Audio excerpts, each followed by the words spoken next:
Assalamualaikum warahmatullahi wabarakatuh. Perkenalkan, nama saya Muhammad Farih dengan NIM 254031157. Baik, di sini langsung saja ke videonya. Assalamualaikum warahmatullahi wabarakatuh. Di sini saya akan menjelaskan sedikit makalah tentang manajemen konflik dalam perusahaan. Makalah ini telah disusun oleh kelompok kami, yakni kelompok 11, dengan judul manajemen konflik dalam perusahaan. Langsung saja. Yang pertama adalah pengertian dari manajemen konflik dalam perusahaan.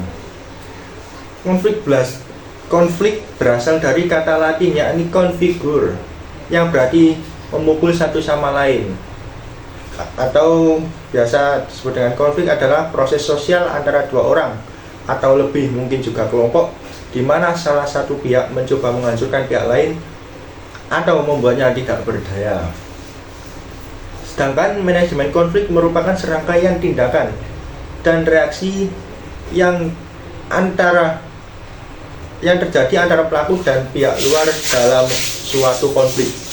Hal ini termasuk pendekatan berorientasi, proses yang memperhatikan bagaimana pelaku dan pihak luar berkomunikasi dan bagaimana komunikasi tersebut berdampak pada kepentingan dan interpretasi mereka. Dalam sebuah organisasi, komunikasi yang buruk selalu menjadi sumber konflik, sehingga komunikasi yang buruk selalu menjadi penyebab keputusan yang buruk. Akan tetapi beberapa konflik tidak selalu merugikan, justru dapat menguntungkan dalam jangka panjang. Namun perspektif interaksionis berpendapat bahwa konflik harus digalakkan karena dapat memicu perubahan dalam organisasi. Konflik dapat mengubah perilaku dan membuat pihak yang berkonflik menyadari kesalahan mereka, sehingga output dapat ditingkatkan dengan kesadaran akan kesalahan ini. Dan selanjutnya, yakni sumber-sumber konflik pada sebuah perusahaan atau organisasi. Yang pertama, konflik muncul ketika salah satu pihak merasa tidak diperlakukan secara adil atau dirugikan, atau tidak mendapatkan haknya secara proporsional. Yang pertama, yakni keterbatasan sumber daya perusahaan. Dalam lingkungan kerja, keterbatasan sumber daya sering kali menjadi pemicu munculnya ketegangan atau konflik antar pihak. Hal ini bisa terjadi ketika karyawan atau unit kerja merasa tidak mendapatkan dukungan yang sebanding, baik dalam bentuk fasilitas kerja, dana operasional, maupun alokasi kebutuhan lainnya. Dan sumber yang kedua, yakni adalah kegagalan komunikasi. Komunikasi yang tidak berjalan dengan baik di dalam perusahaan dapat memicu berbagai masalah. Salah satunya adalah konflik. Situasi ini biasanya muncul ketika informasi tidak disampaikan dengan lengkap atau jelas, bahkan terlewat sama sekali. Misalnya, jika seorang lalai memberitahu rekan kerjanya mengenai perubahan jadwal atau tugas tertentu. Sumber yang ketiga, yakni perbedaan sifat, nilai, dan persepsi. Konflik dapat muncul karena perbedaan pendapat, prinsip, dan persepsi antar anggota atau antar rekan kerja. Sedangkan ada juga faktor dari luar perusahaan atau faktor eksternal. Yang pertama, yakni perkembangan iptek atau perkembangan ilmu pengetahuan dan teknologi. Pada era digitalisasi, seringkali diperlukan perubahan pada sistem kerja, perubahan keahlian, dan cara baru untuk berkomunikasi. Hal ini dapat menimbulkan ketegangan, terutama bagi pekerja yang merasa tertinggal secara kemampuan atau kurang siap untuk beradaptasi dengan perkembangan teknologi. Yang kedua, peningkatan kebutuhan masyarakat. Perubahan dituntut untuk terus berinovasi, meningkatkan kualitas, dan memberikan layanan yang lebih cepat karena tuntutan konsumen yang semakin beragam dan kompleks. Sehingga tekanan ini menyebabkan beban kerja yang tinggi tenggat waktu yang ketat, dan persaingan antar tim untuk mencapai target. Yang ketiga, munculnya kompetitor baru atau pesaing baru. Munculnya kompetitor baru menyebabkan peningkatan persaingan sehingga perusahaan harus terus meningkatkan kinerja, efisiensi, dan inovasi. Pekerja akan cenderung merasa tertekan karena meningkatnya tuntutan manajemen terhadap tim. Selain itu, hal ini dapat menyebabkan konflik terkait strategi prioritas, dana alokasi sumber daya, dan lain-lain. Yang selanjutnya ada dampak yang dihasilkan dari konflik. Dampak yang pertama ada dari Mangku Negara. Menurut Mangku Negara, konflik dapat diklasifikasikan berdasarkan karakteristiknya ke dalam 5 bentuk utama.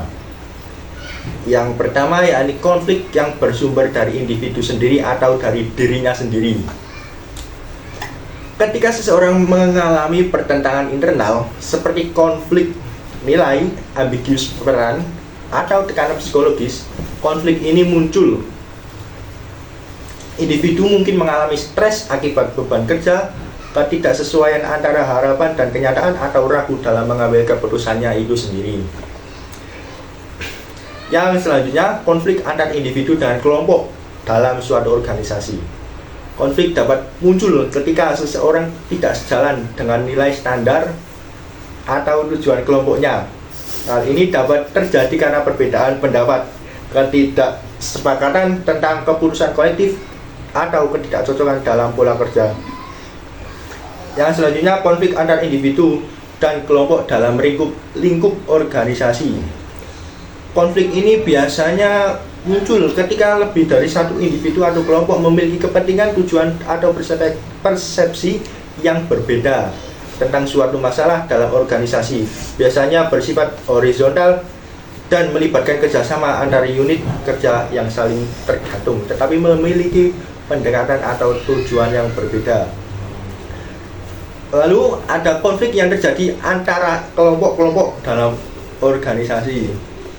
Konflik ini bersifat antar unit atau antar departemen itu sendiri, seringkali disebabkan oleh perbedaan tujuan departemental, perebutan sumber daya, ketimpangan komunikasi, atau tidak sinkronnya alur kerja. Yang terakhir ada konflik yang melibatkan antar organisasi. Jenis konflik ini melibatkan 2 atau lebih perusahaan yang berhubungan satu sama lain, baik sebagai mitra, pesaing, atau pihak dalam kontrak kerjasama sendiri. Perbedaan kepentingan bisnis, pelanggaran kesepakatan, atau perubahan lingkungan eksternal seperti kebijakan pemerintah atau pasar. Kebijakan pemerintah atau pasar yakni beberapa alasan konflik dapat muncul. Sementara itu, ada pendapat lain yang mengenai dengan dampak yang dihasilkan dari konflik itu sendiri. Ada dampak positif dan dampak negatif. Yang pertama, dampak positif. Hubungan yang pertama, dampak positif yakni ada A. Hubungan interpersonal dan perubahan diharapkan untuk menyelesaikan konflik secara adil dan damai. Hal ini juga dapat menciptakan suasana yang harmonis dan meningkatkan rasa kebersamaan, sehingga dengan terjalinnya komunikasi yang terbuka, jujur, dan saling menghormati antar anggota tim, suasana kerja yang harmonis dapat diwujudkan. Lalu B. Pengalaman masa lalu dengan konflik dapat mengajarkan tim dan individu yang terlibat, karena setiap orang belajar bagaimana menyikapi perbedaan. Yang selanjutnya yakni C. Ketika ketidakpuasan terhadap kebijakan tertentu atau kesejahteraan pekerja muncul, manajemen perusahaan dapat menerima kritik yang konstruktif untuk perbaikan guna untuk kepentingan kemajuan perusahaan di masa depan.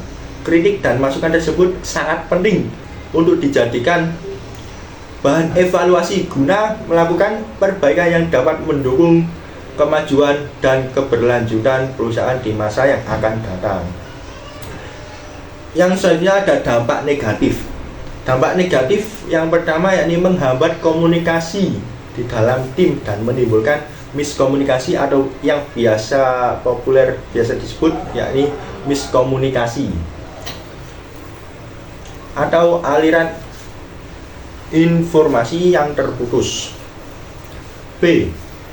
Menghambat proses kerja sama tim yang mungkin telah terbangun sebelumnya. Konflik yang tidak terselesaikan dapat menyebabkan tim yang awalnya solid dan kolaboratif kehilangan kualitas kerjasamanya. Anggota tim sering tertutup, tidak kooperatif, dan tidak mau bekerja sama untuk menyelesaikan tugas. Tidak setuju. Ini dapat merusak kerjasama tim untuk mencapai tujuan bersama. C. Konflik yang berlangsung dalam jangka waktu tertentu dapat mengganggu proses kerja utama seperti produksi, distribusi, atau layanan kepada pelanggan. Ketidakselarasan antar anggota tim akan mempengaruhi koordinasi dan kecepatan kerja. D. Lingkungan kerja yang tidak kondusif dapat menciptakan ketegangan. Yang selanjutnya yakni E. Konflik dapat mempengaruhi kondisi psikologis anggota tim yang terlibat. Yang selanjutnya F. Konflik juga dapat memicu dampak negatif lainnya seperti pengunduran diri anggota tim dari perusahaan yang pada gilirannya dapat mengganggu kelancaran proses bisnis perusahaan tersebut. Lalu, bagaimana strategi yang dapat dilakukan untuk mengatasi konflik secara efektif? Yang pertama, pelatihan manajemen organisasi sebagai upaya pencegahan konflik. Yang kedua, mengoptimalkan komunikasi. Yang ketiga, membangun kepercayaan antar anggota tim. Konflik bukanlah sesuatu yang mudah untuk diselesaikan. Kecepatan penyelesaian sangat bergantung pada seberapa ingin dan terbuka masing-masing pihak.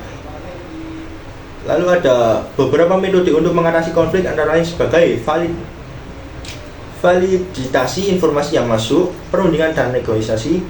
Yang ketiga, arbitrage atau mencari penengah hakim. Arbitrage merupakan metode penyelesaian konflik dengan melibatkan pihak ketiga yang netral dan dipilih oleh pihak-pihak yang berselisih. Keputusan yang diambil oleh pihak ketiga itu disepakati untuk diterima dan dilaksanakan oleh pihak yang terlibat. Baik, dari penjelasan panjang tadi dapat disimpulkan bahwa konflik dalam perusahaan atau organisasi merupakan hal yang tidak dapat dihindari. Konflik dapat muncul karena perbedaan kepentingan, keterbatasan sumber daya, kegagalan komunikasi, dan lain-lain. Munculnya konflik dari faktor eksternal seperti perkembangan teknologi dan persaingan bisnis, seperti departemen dalam organisasi saling berkaitan untuk mencapai visi misi dan tujuan bersama, sehingga komunikasi yang baik menjadi faktor penting dalam pencegahan kesalahpahaman yang dapat memicu konflik. Baik, sekian dari saya. Mohon maaf bila ada salah kata. Sekian, wallahul muwaffiq ila aqwamit thoriq. Wassalamualaikum warahmatullahi wabarakatuh.